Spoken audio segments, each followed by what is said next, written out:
Sí, vamos a buscar Apocalipsis, Apocalipsis capítulo 21. Vamos a ver la última parte del Nuevo Testamento, Apocalipsis capítulo 21, versículos 3 y 4. Y oí una gran voz del cielo que decía: He aquí el tabernáculo de Dios con los hombres, y Él morará con ellos, y ellos serán su pueblo, y Dios mismo estará con ellos como su Dios. Enjugará Dios toda lágrima de los ojos de ellos, y ya no habrá muerte, ni habrá más llanto, ni clamor, ni dolor, porque las primeras cosas pasaron. Sí. Aquí en Apocalipsis capítulos 21 y 22 están hablando sobre el cielo nuevo y la tierra nueva, sobre el cielo eterno. Hoy me gustaría que aprendamos un poco sobre el cielo y pensemos en qué clase de corazón deben vivir los cristianos que tienen esta esperanza en el cielo. Cuando mucha gente habla de este pueblo, de este mundo eterno, el cielo y el infierno, algunos piensan que es una fantasía. La gente no piensa que exista ese mundo, piensan en un mundo virtual y no creen que sea un mundo real. Sin embargo, a través de esta Biblia, Dios afirma claramente que el infierno es un lugar real y el cielo también es un lugar real. Sí, no es esta tierra, el cielo. La Biblia dice claramente que el cielo es un mundo eterno y que hay un cielo en ese mundo eterno. Si nos fijamos especialmente en el capítulo 21 del libro de Apocalipsis, describe este cielo y habla de este cielo comparando con varias joyas de distintos colores y formas. Dios está explicando por qué el cielo es verdaderamente un lugar muy hermoso, poniendo como ejemplo una de las cosas que la gente en el mundo considera como más bello y precioso, que son las joyas. Hay varias expresiones sobre el cielo en la Biblia. En primer lugar, esta Biblia habla de que el cielo es el reino de Dios. Veamos el capítulo 1 del Evangelio de Marcos. San Marcos capítulo 1 versículo 15 del Nuevo Testamento. Diciendo: El tiempo se ha cumplido y el reino de Dios se ha acercado. Arrepentíos y creed en el Evangelio. Lo primero que dijo Jesús cuando vino a esta tierra y comenzó su ministerio público fue: El tiempo se ha cumplido y el reino de Dios se ha acercado. Arrepentíos y creed en el Evangelio, puesto que el reino de Dios se ha acercado. Hablamos del reino de los cielos. Vamos a ver San Lucas capítulo 6, San Lucas capítulo 6 versículo 20. Y alzando los ojos hacia sus discípulos, decía: Bienaventurados vosotros los pobres, porque vuestro es el reino de Dios. El reino de Dios. El cielo es el reino de Dios. Es donde está Dios, por eso el cielo es el reino de Dios. Efesios capítulo 5. El libro del Nuevo Testamento en Efesios capítulo 5, versículo 5. Porque sabéis esto, que ningún fornicario o inmundo o avaro que es idólatra tiene herencia en el reino de Cristo y de Dios. Ninguno tiene herencia en el reino de Cristo y de Dios. Sí, por lo que la Biblia, el cielo, es un lugar donde Dios reside, un lugar donde Dios gobierna y donde Dios reina. Por eso la Biblia habla del cielo como el reino de Dios. Y también en San Mateo capítulo 3,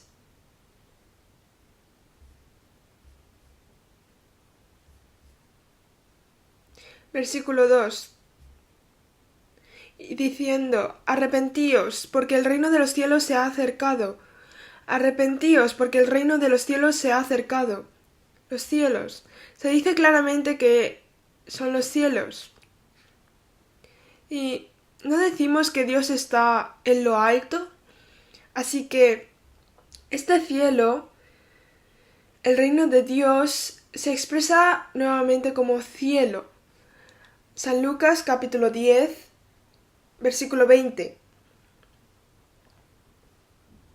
San Lucas capítulo 10, versículo 20. Pero no os regocijéis de que los espíritus se os sujetan, sino regocijaos de que vuestros nombres están escritos en los cielos, sino regocijaos de que vuestro nombre está escrito en los cielos. Y también dice que este cielo es un lugar preparado para los santos cristianos salvos. San Juan capítulo 14, versículo 2. En la casa de mi padre muchas moradas hay. Si así no fuera, yo os lo hubiera dicho. Voy pues a preparar lugar para vosotros.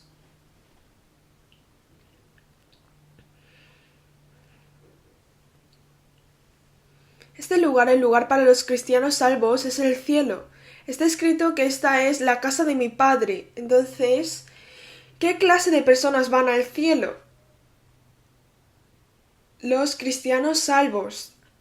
No es un lugar al que va cualquiera, porque Dios lo está preparando para los santos, y este cielo se menciona en otra parte de la Biblia como una casa construida por las manos de Dios. Se expresa como una casa construida por Dios mismo para nosotros, los cristianos salvos. Segunda de Corintios capítulo 5, versículo 1. Porque sabemos que si nuestra morada terrestre, este tabernáculo, se deshiciere, tenemos de Dios un edificio, una casa no hecha de manos, eterna en los cielos. Así es. Porque sabemos que tenemos de Dios un edificio, una casa no hecha de manos, eterna en los cielos. Y estos cielos son un lugar eterno. Se dice que es un hogar eterno en el cielo. El cielo es el lugar donde el Dios eterno y los santos salvos viven bajo el gobierno de Dios para siempre, regocijándose en Dios y alabando a Dios. Entonces, ¿qué clase de lugar es el cielo? En primer lugar, se dice que el cielo es un lugar eterno. Salmos capítulo 145, versículo 13.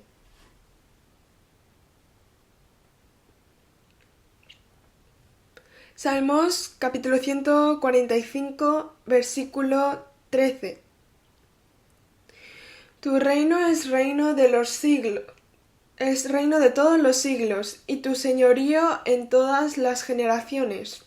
Tu reino es reino de todos los siglos, y tu señorío en todas las generaciones. El reino del Señor es un reino eterno, y el cielo es un lugar eterno. Pues las cosas que se ven son temporales, pero las que no se ven son eternas. Y veamos el libro de Daniel capítulo 7.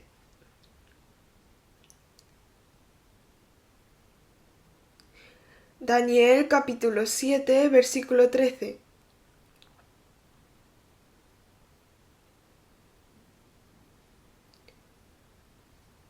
Miraba yo en la visión de la noche, y he aquí con las nubes del cielo venía uno como un hijo de hombre, que vino hasta el anciano de días, y le hicieron acercarse delante de él, y le fue dado dominio, gloria y reino, para que todos los pueblos, naciones y lenguas le sirvieran. Su dominio es dominio eterno, que nunca pasará, y su reino uno que no será destruido. Sí. Su dominio es dominio eterno, que nunca pasará, y su reino uno que no será destruido. Está diciendo que es un lugar eterno. San Lucas capítulo 1.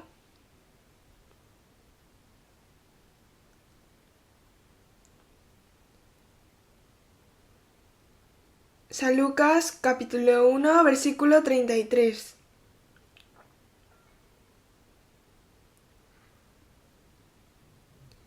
Y reinará sobre la casa de Jacob para siempre, y su reino no tendrá fin.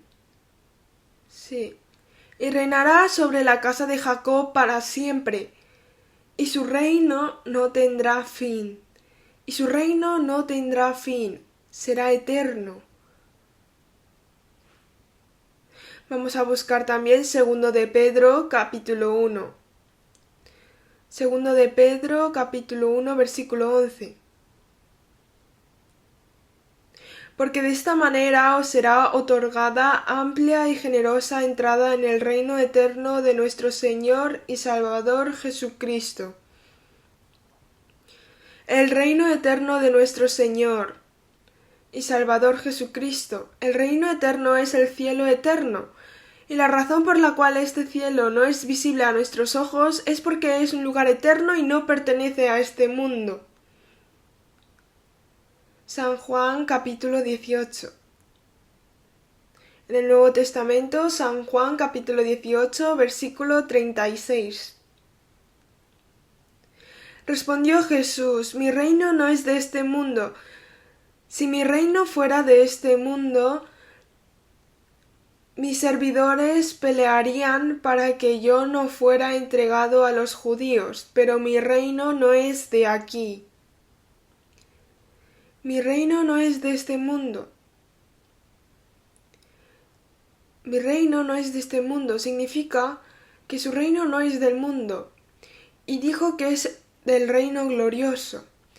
En Primera de Tesalonicenses capítulo 2, versículo 12 está escrito: y os encargábamos que anduvieseis como es digno de Dios, que os llamó a su reino y gloria. Es un reino de gloria, un lugar lleno de la gloria de Dios. Y el cielo es un lugar donde no hay muerte, ni tristeza ni dolor. Hay alegrías y tristezas en este mundo. Existe la vida y muerte y los altibajos. Y entre ellos el cielo es un lugar donde no hay muerte, ni tristeza ni dolor. Un lugar siempre lleno de alegría. Veamos el capítulo 21 del libro de Apocalipsis.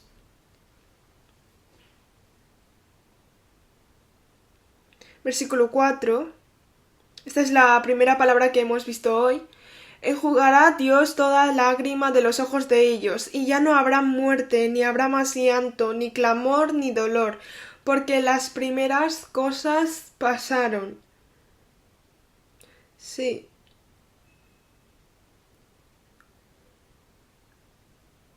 Enjugará Dios toda lágrima de los ojos de ellos, y ya no habrá muerte, ni habrá más llanto, ni clamor, ni dolor, porque las primeras cosas pasaron.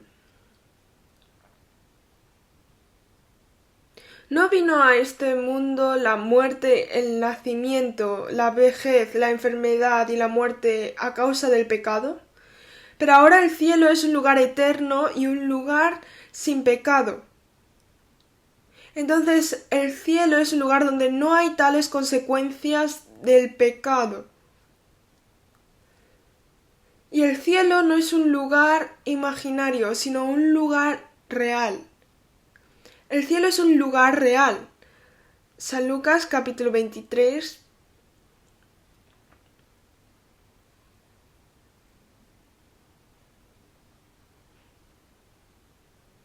Veamos San Lucas capítulo 23.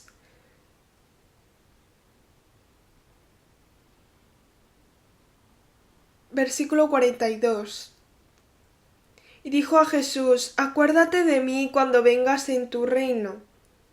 Entonces Jesús le dijo: de cierto te digo que hoy estarás conmigo en el paraíso. Cuando Jesús fue crucificado, 2 ladrones fueron crucificados a su izquierda y a su derecha. Al principio, estos 2 ladrones maldijeron a Jesús, pero parece que un ladrón observó de cerca a Jesús en la cruz. Por supuesto, habrá escuchado los rumores y luego habrá visto a Jesús en la cruz, vio sus palabras y acciones. Creo que este ladrón se dio cuenta de quién era Jesús allí, así que al principio calumniaban juntos, pero luego reprendió al ladrón que estaba al lado. Tú y yo somos juzgados por nuestros pecados, pero este Jesús no tiene pecado. Le dijo que no calumniara más a Jesús. Y el ladrón insistió a Jesús en el versículo 42 y dijo a Jesús: acuérdate de mí cuando vengas en tu reino. Este ladrón no vio él mismo todos los rumores que había escuchado hasta entonces de Jesús. Y cuando vio a Jesús en la cruz, se dio cuenta de que Jesús era verdaderamente el Hijo de Dios, mientras moría en la cruz. Y aunque este ladrón fue muy descarado, pidió ayuda a Jesús. Dijo a Jesús: acuérdate de mí cuando vengas en tu reino. Dios, por favor, llévame al cielo. En el versículo 43, entonces Jesús le dijo: de cierto te digo que hoy estarás conmigo en el paraíso. De cierto te digo que hoy estarás conmigo en el paraíso. Este cielo, para el ladrón en esa cruz, fue salvo en ese mismo momento, en ese breve momento. Entonces, ¿fue al cielo este ladrón en la cruz o no fue? ¿No habrá ido al cielo? Fue inmediatamente al morir. Fue salvo allí y tan pronto como murió fue directamente al cielo, al paraíso.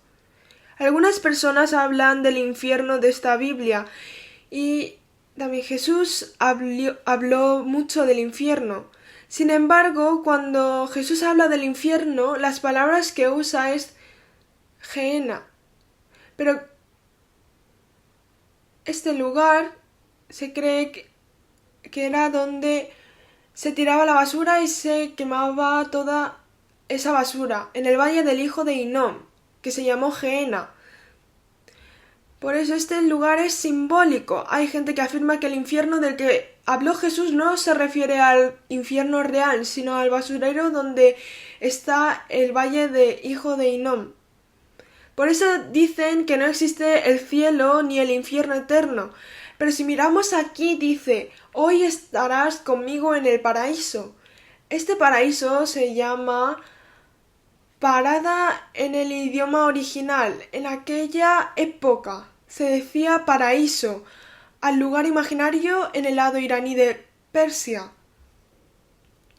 Se decía que si el paraíso en la tierra, el sitio Gehenna del que habló Jesús, es el basurero del valle del hijo de Hinnom, este paraíso del que se habla aquí podría estar refiriéndose a alguna zona de Persia-Irán en ese momento.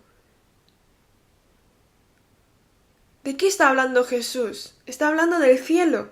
El cielo es un lugar real, no es un lugar imaginario. No es ningún lugar en la tierra. Pero ahora, cuando leemos la Biblia, aparece la palabra paraíso y aparece la palabra cielo. Y ahora sobre el infierno, hay en algunos pasajes de la Biblia donde el infierno se expresa como Hades y también trata sobre ello. Y hay lugares que se escriben como el infierno. El paraíso y el cielo, el Hades y el infierno son en realidad el mismo lugar. El paraíso y el cielo son el mismo lugar y el Hades es el infierno. Pero vivimos en un espacio y en un tiempo, por lo que cuando Jesús regrese a la tierra, ¿no resucitaremos y entraremos al cielo en un cuerpo espiritual? Entonces, ¿qué pasa con aquellos que fueron salvos y murieron antes de esa fecha? El cuerpo y el alma aún no han resucitado.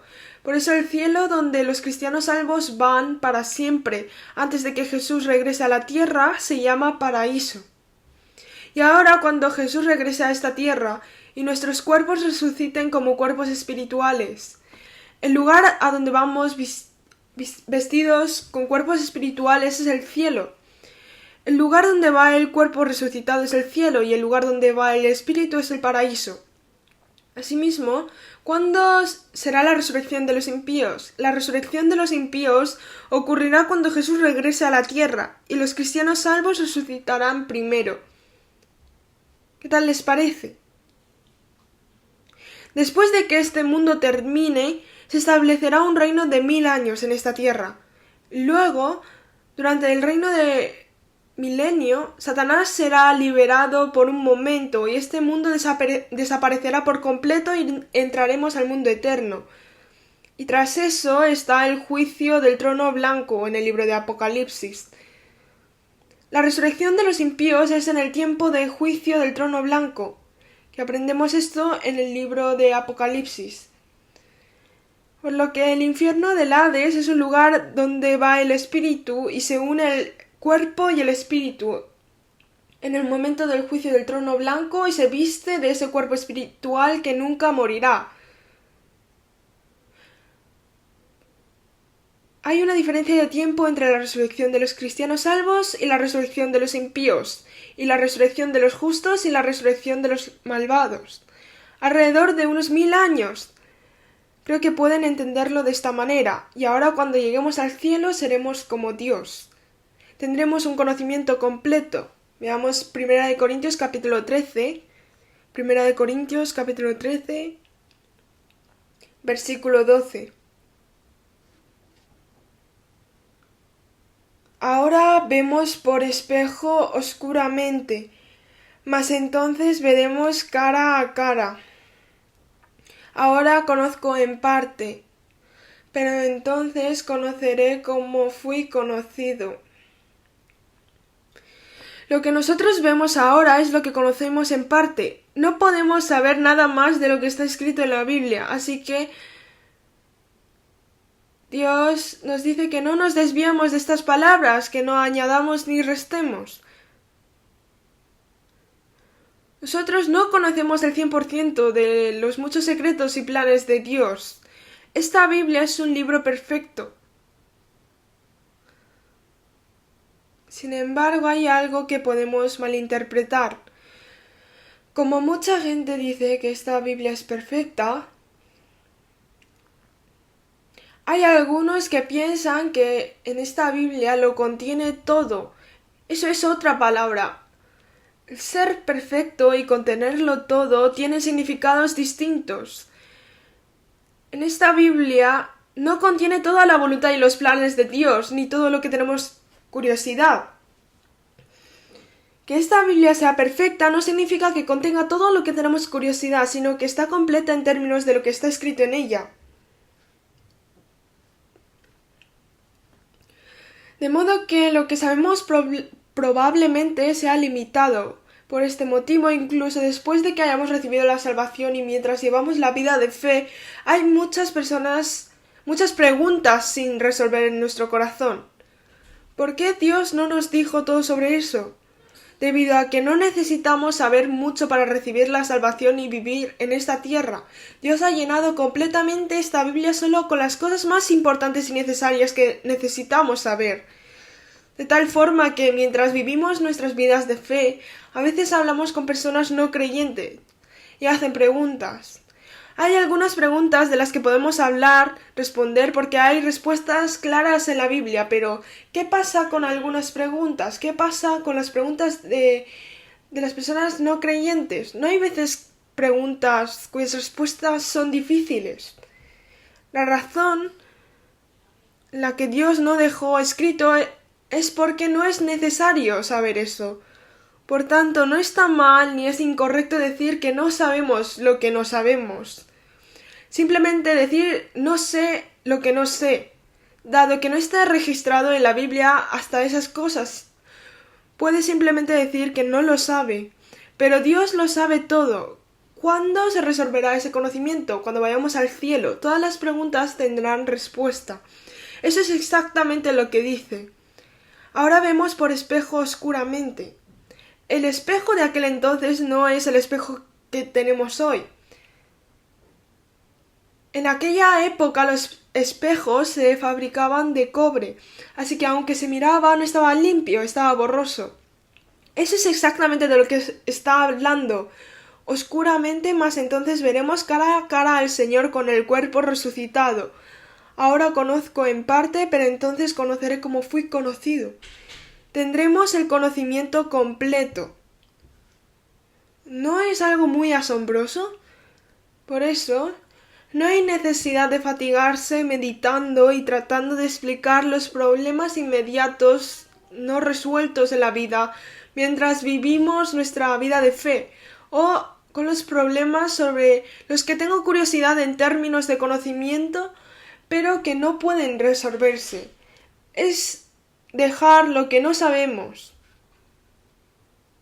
Dios no lo habrá dejado escrito porque no necesitamos saberlo hasta ese punto. Dios nos ha dejado hasta esto porque con esto es suficiente. ¿No es eso cierto? Mientras vivimos nuestras vidas de fe, hay algunas cosas sobre las que nos preguntamos. Hay preguntas que no pueden responderse, pero aún así, aunque no se resuelvan, no significa que sean un problema en nuestra vida de fe. Lo mismo ocurre con las preguntas de las personas no creyentes. No hay una gran cantidad de cosas que pueden explicar la existencia de Dios y quién es Dios. Más bien, debido a que no sabemos mucho sobre la Biblia, hay más partes que no podemos explicar porque no sabemos.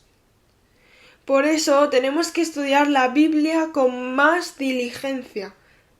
¿Y cuándo se resolverán todas esas preguntas? Cuando vamos ante el Señor. ¿No dijo eso Job con un corazón entendido en el libro de Job cuando estaba sufriendo tanto? Mas Él conoce mi camino, me probará y saldré como oro. Él mismo estaba pasando por varias dificultades, pero no sabía por qué estaba pasando por tales dificultades. Pero Job habló con clara voluntad. ¿Quién conoce mi camino, el camino que voy yo? Mas Él conoce mi camino. Puede ser que yo no lo sepa, pero nuestro Dios lo sabe. Lo mismo ocurre con muchos problemas en nuestras vidas. Aunque no lo sé porque no tengo conocimiento ni sabiduría, no importa porque nuestro Señor lo sabe exactamente. Nuestro Señor no comete errores. Esa es la palabra más importante. Puede que yo no lo sepa, pero Dios lo sabe. Nuestro camino. Y Dios nos guía. Pero, ¿cuándo se soltará el sello de ese conocimiento? Todo se soltará cuando lleguemos al cielo, a los cielos. Solo hay que tener paciencia, esperar un poco. Primero de Juan, capítulo 3, versículo 2. Estas palabras también son realmente asombrosas. Amados, ahora somos hijos de Dios y aún no se ha manifestado lo que hemos de ser, pero sabemos que cuando Él se manifieste seremos semejantes a Él, porque le veremos tal como Él es. Lean detalladamente esta palabra una vez más. Pero sabemos cuando Él se manifieste. ¿Con quién seremos semejantes cuando el Señor regrese y nos vistamos con el cuerpo espiritual? ¿Con quién seremos semejantes? ¿A quién? Significa llegar a ser como nuestro Señor. ¿No es una palabra pero que muy sorprendente? Cuando resucitemos seremos como el Señor, porque le veremos tal como Él es. También veremos como lo ve el Señor. Nosotros sabremos como lo sabe el Señor. Seremos perfectos. Seremos perfectos. El cielo es un lugar muy, muy asombroso.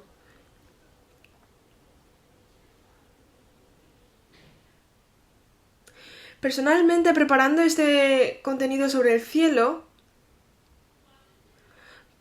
¿cómo podríamos explicar el cielo a nuestros estudiantes de una manera realmente correcta, hermosa y precisa?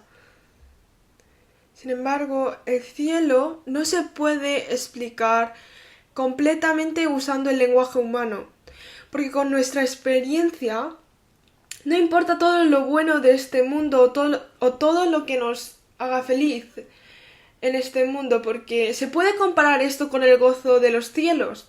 ¿Podemos compararlo con el gozo de los cielos? No podemos hacerlo. Más bien estamos acostumbrados a sufrir porque vivimos en este mundo pecaminoso.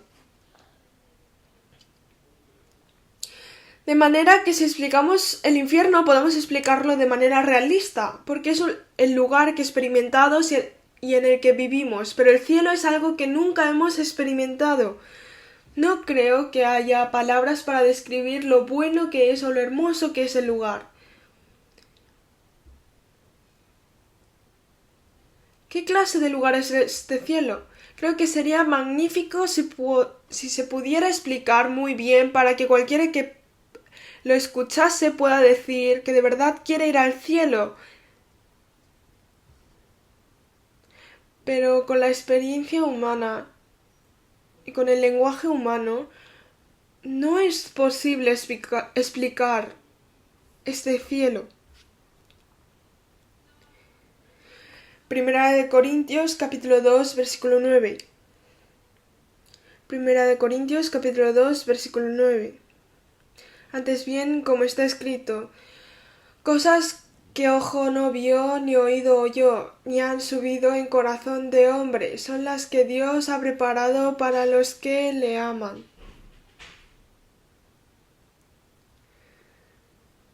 Cosas que ojo no vio, ni oído oyó, ni han subido en corazón de hombre, son las que Dios ha preparado para los que le aman.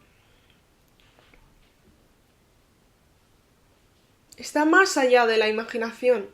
El cielo es mucho más de lo que podemos imaginar. Yo también he pensado que sería genial si pudiera explicar mejor el cielo, pero todavía no tengo la sabiduría de hacerlo. No puedo decir con otras palabras, pero lo importante es que es un lugar muy, muy bueno. Esto es como algo. No se convierte la oruga de seda, la oruga en capullo, entra y luego se convierte en mariposa y se va volando. Al final la oruga se convertirá en mariposa, pero si preguntamos a las orugas, ¿cómo puedes convertirte en mariposa? ¿Qué pasará cuando te conviertes en mariposa? ¿Qué es lo bueno cuando eres una mariposa? ¿Puede una oruga explicar cómo es ser mariposa? Es algo que no se puede explicar, porque nunca antes lo había sido. Al igual nosotros nunca hemos estado en el cielo. ¿No nos ha dado Dios este precioso y eterno recuerdo? Al mirar cómo es el cielo, aunque sea por un momento a través de esta Biblia, y realmente tener esperanza en el cielo, esto será la alegría y el placer que imagino que puedo disfrutar en el mundo, una alegría que lo trasciende todo. En el pasado un estudiante me dijo esto: Maestro, he escuchado que en el cielo siempre vivimos alabando a Dios. Dicen que eso es el cielo. Claro, en los cielos es un lugar donde siempre se alaba a Dios. Ay, pero ¿eso es divertido? Los niños de estos días, de hoy en día, están más acostumbrados a las cosas de moda que las alabanzas. Entonces, esas cosas suenan como pasadas de moda. Parece que no será divertido. Ese niño aún no sabe quién es Dios. Y debido a que no sabe qué gozo podemos disfrutar al vivir una vida apropiada de fe en Dios, no entiende por qué dicen que el cielo es un lugar donde se vive para siempre alabando a Dios. Es como si los niños no pudieran comprender a los adultos, pero los adultos conocen y comprenden a los niños. Por eso, a medida que gradualmente nos damos cuenta de la amplitud, profundidad, altura y tamaño del amor de Dios mientras vivimos nuestras vidas de fe, nuestra esperanza en el cielo crece más y más, y realmente esperamos ese lugar hermoso. Y creo que sería bueno que vivamos con fuerza en el Señor. Apocalipsis capítulo 21. Apocalipsis capítulo 21. Y ahora el cielo es la primera palabra que hemos buscado, los versículos 3 y 4. Y oí una gran voz del cielo que decía: He aquí el tabernáculo de Dios con los hombres, y Él morará con ellos, y ellos serán su pueblo, y Dios mismo estará con ellos como su Dios. Enjugará Dios toda lágrima de los ojos de ellos, y ya no habrá muerte, ni habrá más llanto, ni clamor, ni dolor, porque las primeras cosas pasaron. A través de estas palabras podemos saber que el cielo es un lugar donde podemos recibir el consuelo de Dios y podemos ser recompensados por Dios. Significa que Dios mismo enjugará nuestras lágrimas. ¿No es algo muy asombroso? El Dios que creó el cielo y la tierra, el Dios que es el sujeto del cielo y la tierra, significa que Él enjuga todas y cada una de nuestras lágrimas uno por uno. Nuestro Señor recuerda el sudor, el trabajo y las lágrimas que derramamos por Él mientras éramos salvos y vivíamos en esta tierra. Eso es lo que enjugará de nuestros ojos. El cielo es el lugar donde se dan todas las recompensas de las dificultades de la vida en este mundo. Así que incluso si pasamos momentos difíciles en esta tierra, si tenemos la esperanza en el cielo es un lugar donde se encuentran las recompensas y el consuelo de Dios. No es tan asombroso aunque seas solamente con esto. Y no es este cielo en el que existe un lugar donde estará preparado las recompensas eternas. No se trata solo de ir al cielo. Dios no solo nos consuela y nos da consuelo, sino que también nos recompensa según cómo hayamos vivido en esta tierra. Nos espera una gran gloria. Seguramente nos quedaremos sorprendidos grandemente. Ir al cielo mismo es asombroso, pero nos sorprenderemos una vez más en la forma en que Dios nos consolará en el cielo. Merezco esto. Y nos sorprenderemos muchísimo más al ver la riqueza por la que Dios está acumulando por nosotros y la recompensa que Dios nos dará, aunque pensemos que ni siquiera hemos trabajado tan duro en esta tierra. Y tal vez haya alguien que se arrepienta. Si hubiera sabido que sería así, habría vivido un poco más. El cielo es este tipo de lugar. Por esta razón, no es esta esperanza una esperanza que no desaparecerá ni se corromperá. Nuestro Señor nos ha dado verdadera esperanza, por lo que espero que nuestros profesores mediten en la Biblia más de lo que les he dicho y expliquen a nuestros alumnos qué es realmente el cielo y junto con la comunión puedan entender sobre con qué tipo de corazón debemos vivir los cristianos en este mundo. Sí, la palabra es hasta aquí. Gracias por sus trabajos arduos.